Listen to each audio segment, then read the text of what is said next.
Hi everyone. So I wanted to show you something that I picked up in November. Well, actually, first of all, I want to start off with this. This is some original artwork I got from a friend of mine. It's from the Archie Comics Sonic X series, well, according to this up here, and it's actually signed by Tracy Yardley, the artist who did it. Now, I don't really collect the Archie Comics stuff because I'm not really a big fan of them, but in terms of a piece of artwork, I really liked this and I really appreciated what they tried to do.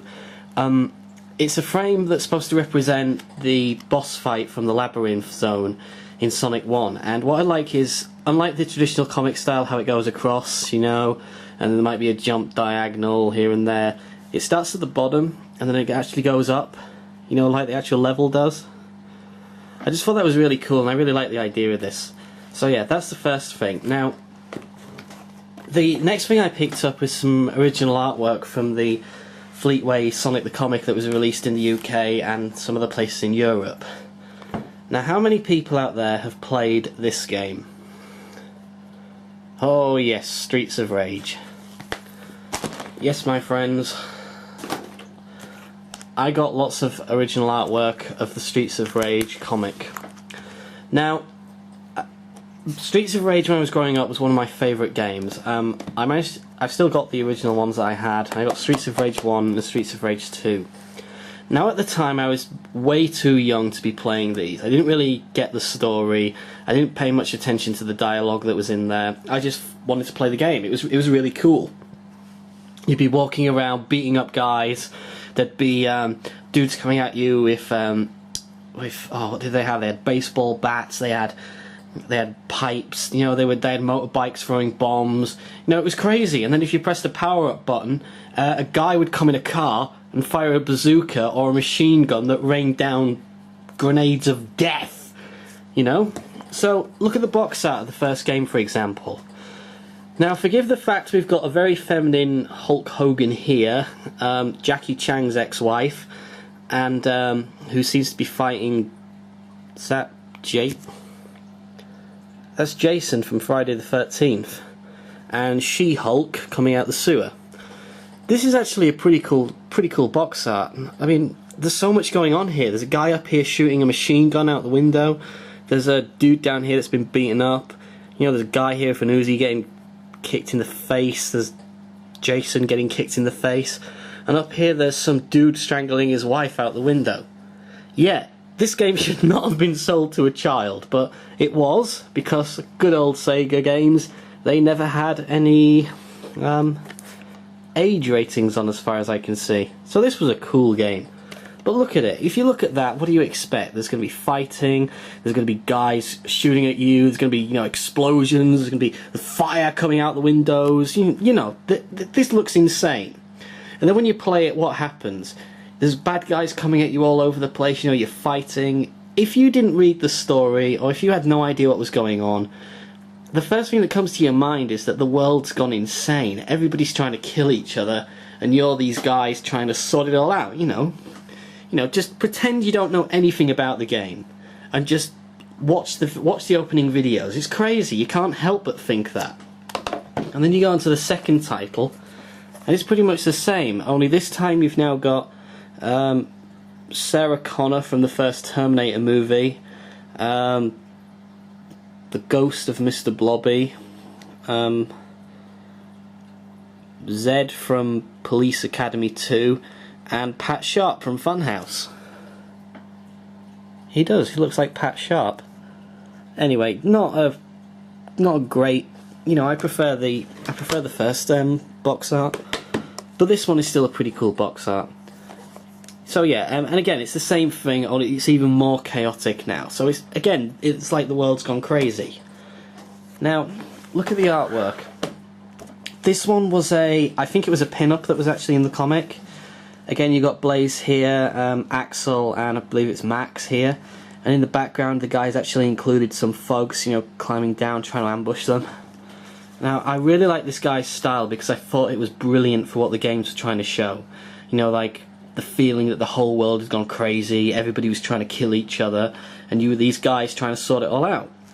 And it really comes across when you look at the artwork. Now this one. This was a really cool addition. This was the battle van. This never appeared in any of the games. It was something that they did for the comic. Now, as far as I'm aware, this never appeared as a full page, or at least I'm pretty sure it didn't.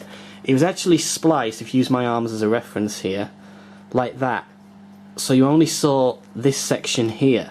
You didn't actually see the full bit, because here there was a lot of text, and you couldn't actually see what was going on. So I'm really fortunate to have this, and oh yeah, he has signed them all. Yeah, I really like that one, just the whole, they've got bazookas and machine guns now, which is pretty awesome. Aha, this was from one of the very first, well, the very first storyline they did, and I like this one. There's just something about this page that I like. I think it depicts it all perfectly. The whole thing that he's trying to do, how it's in like the film noir-esque style. You know, if you've seen really old detective films like Double Indemnity. You know, there's the Venetian blinds here, creating this sense that the characters are trapped. You know, there's like this intimacy between them. So when she's accusing him of being a sellout, that he's not helping at all. You know, it gives it more intensity, and the whole sense that they're trapped in this place and that there might be people watching them at every turn. So I really liked this one.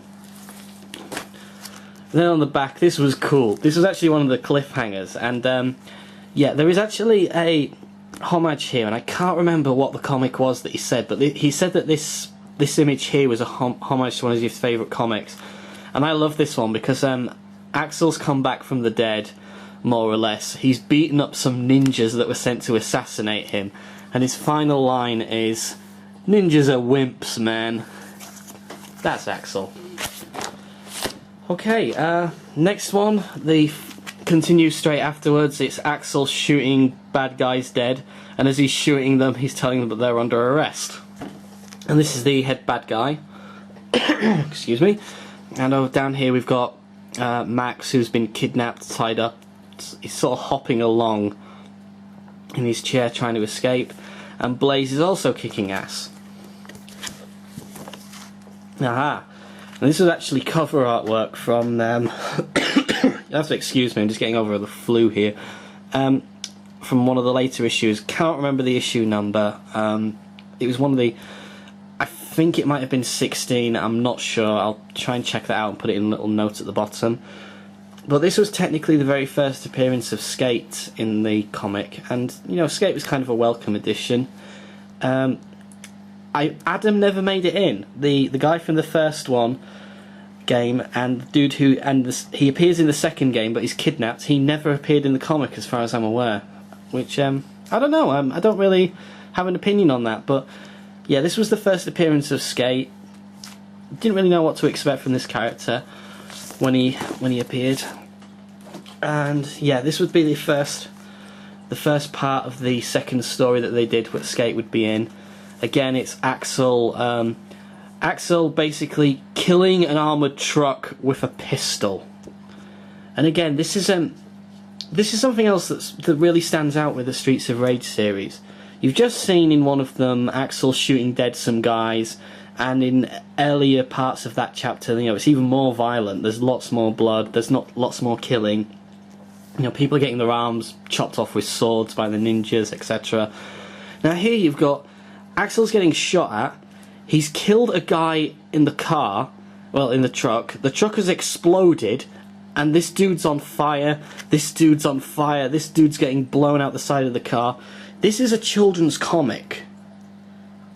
Now, bear in mind this is the early 90s, like 1991, I think it was. No, 1992 maybe. You know, this is pretty graphic and violent. But it's awesome, and that's what we want, because we're boys, and we boys like stuff like this. Anyway, yeah, second part here. It's basically more plot development this time. It's Skate's dad. I think it's his dad. He comes home. He sort of sees Skate's his mum, and you get an idea for where they live. You know, it's the slums basically. And then we come on to the very first in-strip appearance of Skates. Quite a strange appearance, how he kind of skates around the corner and some dude says, "Skates!" as if you didn't know. Yeah, I can't remember the name of this dude. I think his name was Roach or something. But yeah, Roach always carried a gun and was always pointing it at people, but he doesn't actually shoot anybody until the very, very last part. Pretty strange character, again. It's 80s clothes. Bit random. Aha, and now we get some more plot development. Again, this is the very next page. Now we get to see inside the crime syndicate. All these guys are bad guys. And we start to get the plot. The scientist dude says, imagine a charity ball, all these do-gooders on one boat. It could be an engine malfunction or whatever, terrorists. We'll put them all on that boat and then replace them with our own men. So you get the idea. It's going to be some kind of mass assassination of big city figures. You know, the only resistance that these crooks have. And then we get to a problem. Skates' dad has got evidence that could convict them all, so they're going to have to take him out. So this is where the plot starts to come. You know, in the next episode, that next series, they're going to kill him. And here we have the only appearance of Sonic. The artist, I don't know if I've mentioned his name yet, Peter Richardson. This was his only drawing of Sonic that he did. Now, this is interesting. If you're a fan of Fleetway, I actually asked Peter about this when we met. We met up briefly and we went to this really small bar and we was having a look at all these pages, and there was all these old guys who looked like they were going to kill us at any second were coming over and sort of staring at us. I think we might have took their seats, but they were staring at us with this really intense stare, and we was looking at children's comics, and I thought, Peter, we're going to get killed. But anyway, he was really cool, and he actually told me that he was approached by the editors at the time, and he was asked to do a Sonic strip, but he never did. And part of me thought afterwards, this would be amazing. If he has this style, this noir style that he does. He has got lots of other styles as well, but when you look at his work, you can see how it's influenced. Now, can you imagine a Sonic the Hedgehog strip, film noir style? Now, don't laugh it off for a moment. Just think about it. Think about the badniks you could have, the robots in that situation. Think about the original Dr. Robotnik like that. Like tight, intimate areas where Sonic's fighting badniks that actually look menacing. You know, sharp edges on them. You know, the whole lot. It sounds daft to think about at first, but when you think about it, and if you know what film noir's like and the style, it does sound like it could be a really cool idea.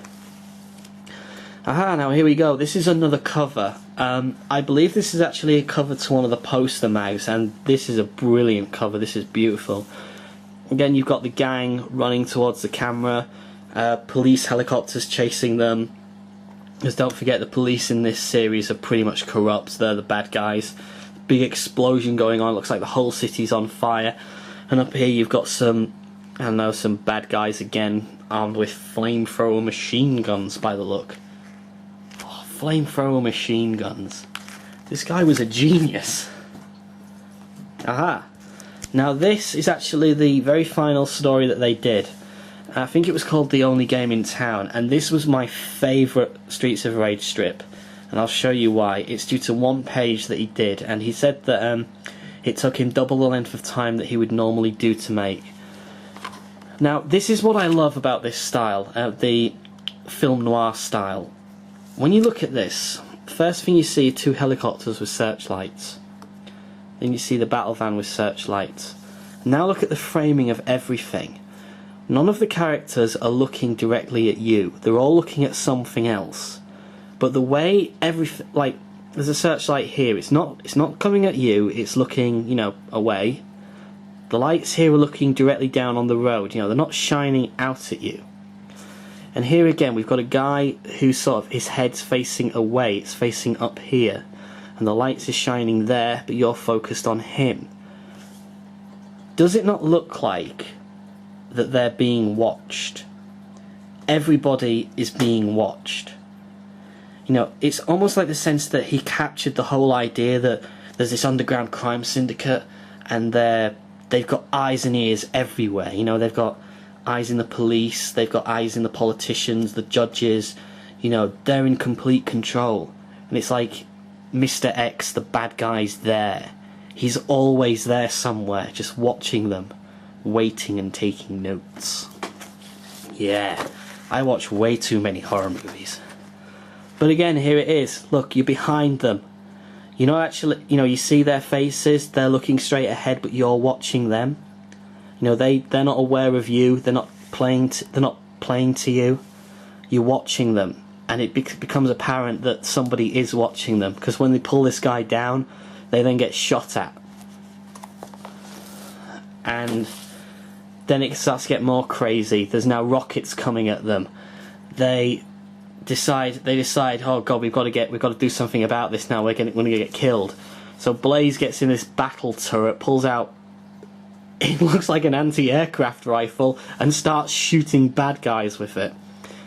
And again, there's so much detail on this, like the swiveling of the turret, there's separate rounds coming out of the machine gun, and then this is where it starts to go crazy. And Peter told me that he really put a lot of time and effort into this one. Like, he did a couple of rough sketches for it, and then he'd see stuff that he didn't like this, for example. The battle van blows up and falls over, but in this frame it happens way back here. Blaze is on the ground, the battle van's still going, and the gun turret is actually scratching the floor, but it's also bouncing up and down. You know, it's not scraping along, the turret is still moving. You know, so it's like, instead of being like that, it's sort of going bang, bang, bang as it goes along. And then they're in the van, they can't get out, but someone's trying to get them out, and then Max boots open the door, and then we get to my favourite page in all the Streets of Rage, and I'm so fortunate to have this. They discover what's waiting for them. Now, remember what I was saying about the whole city, the whole world has gone crazy? How mad does that look? The whole city is there, pretty much. Like a giant gang. It looks almost like from the movie The Warriors, you know, at the beginning where the whole gangs are there. Well, imagine this if it's pretty much these four guys are the only good guys in the whole series. Everybody else that's a good guy pretty much dies or gets killed. These are the only dudes left. Everyone else wants to kill them. And what I love is that they're all based on characters from the game. Like, this woman up here, she looks a lot like I don't know what they're called, like the sisters that are on the boat. You've got like the giant fat guy here, you've got the sumo looking guy here, you've got the bikers down here. You know, it's such attention to detail, and it's brilliant, it's really good. And the whole build-up was there from the beginning, like how it looked like they were being watched, and then it all kicks off and goes insane. And finally, we have this last one. Now, this is actually a pin-up that appeared I think it was in a summer special. And yeah, the text overlays there as well. It was a pretty cool idea. It showed you all the little hidden gadgets that the battle van had. Like up here was the anti-aircraft machine gun, but there was also machine guns in the side. You know, there's guns here as well. And there was little bits that you didn't see, like there was radar tracking, the high visibility beam light, you know, stuff like that. It was a really cool idea, I liked it. I can't remember if I actually put this poster up on my wall or not. I think I might have done. But it was really cool. Now, excuse me. When I spoke to Peter about this, I told him that there was actually a third game, because obviously this is based heavily on Streets of Rage 2, and this was the very last strip that they did on Streets of Rage, and you know, you can see it, Streets of Rage 2 influenced heavily. And I told him about the third game, and I told him what the rough plot was, and I asked him what his thoughts were on it, and he said that he would have liked to have done that. He would have liked to included, you know, robots in it that had taken over people. I could tell by looking at him and his expression that he really liked that idea, and there was stuff he could do to explore that. But the interesting thing for me was that he was actually asked to do a Sonic strip, because when you look at his art style here, it looks nothing like Sonic. You know, not even the various Fleetway styles there. It's completely different. It's brilliant for this, but when you think Sonic, it looks, you know, you can't picture it. But then, if you understand film noir, and I studied it at uni and college, does make sense in a really strange way. Like, I could easily see various foes like Metal Sonic or various badniks, you know, that would benefit from that. I could even see some of Dr. Robotnik's inventions looking from that. It would be completely different, you know, to anything that's out there at the minute, but it would definitely be a really good experiment to do just to see if it would work. Now, Peter is still working. He's very, very busy at the moment, from what he told me. Recently, if you want to see some examples of his new work, he's actually been commissioned and has done some pictures for the inside of the new QI annual. So if you live in the UK and fancy picking that up, or if you've got it and you didn't realise, some of his artwork is actually in there. I've had a look at it, it's really, really good. So, yeah, I'll also put a link to Peter Richardson's website on the bottom of, either in the video description or along here now, whatever I think is appropriate. I would check out his work. He's really good, he's a really talented artist, and I've got to say thank you, Peter, for agreeing to meet with me again. And I would love to meet again and catch up sometime, because it was really nice meeting you for the brief meeting, and it was absolutely fantastic of you to agree to let me look after these for the future. Thank you again, Peter, and thank you guys for watching again. If you liked it, comment, rate, subscribe. If I remember anything else that I think you'll be interested in, I'll put it in the description at the bottom, so check that out. But yeah, thanks for watching again, guys, and I hope you like this, and I hope you appreciate it as much as I do. Even if you're not a fan of the game, the artwork itself, it's pretty cool. I mean, considering this was a Streets of Rage game, based off the Streets of Rage game, Peter Richardson didn't play it a lot. You know, he was commissioned to do it, he got shown the models, and he came up with this fantastic piece of artwork that was for a game that loads of people loved, and I think he does it great justice. You know, the whole idea that the world's gone crazy. You know, if you have no idea what the game is about, and even then, because he had, you know, read the plot, it is really cool. It is really good to that.